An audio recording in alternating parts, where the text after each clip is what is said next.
काय रे कालच्यापासून इथंच आहे वय रातच्याला गेलो होतो की घरला, म्हणून तर दिसू जाडायच्या आधी परत आलोय शेतात. बघ बर मी म्हणलं होतं ना व मामा काय येणार नाहीत म्हणून.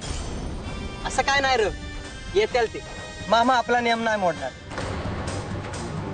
पर पाणी पिणी काय आणलंय का सांगती? इकडं नाही तिकडं जाय शेतात. जाऊ द्या मग, भूक बी लय लागली आहे र, आणि घरी बी काय सांगितलं नाही आहे.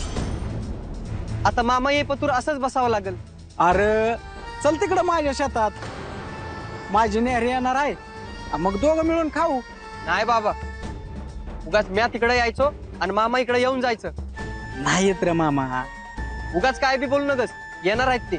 बरं जेवण झालं की लागलीस ये इकडं, मग तर झालं. तुझं बराबर आहे, पण मामा काय सांगून येतील का? म्या इथं नसताना मामा येऊन गेल्यात तर शंकर उगाच रागवायचा माझ्यावर. का रागवल? जेवायला काय नाही म्हणलाय वय तो. तसं काय नाही. मग उगच आपलं काहीतरी. चल ठीक आहे, म्हणतो तर येतो तुझ्या संगती. चल.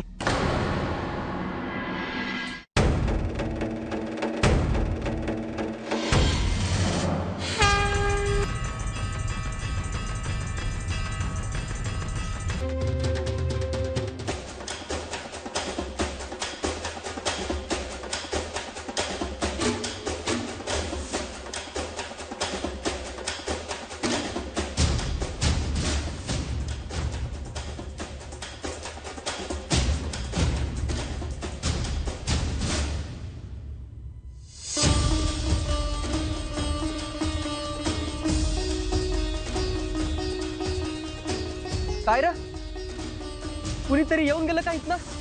कुठं कोण आलंय? वाटतं तर तसंच आहे. पाऊल दिसल्यासारखं होतंय. उगच काहीतरी बोलू नगस. नाही तर आलं मामा, आणि तू उगच काय करत होतास? तुला नाही कळायचं बाबा ते. मामा येऊन गेलं तर केवढ्याला पडायचं. एक काम कर, तू बस इथंच. लय मामा मामा करतोय सारखा. नाहीतर अवघडच होतं माझं. नुसतं अवघड नाही तर तुला उपाशी राहावं लागलं असतं संध्याकाळ पातूर.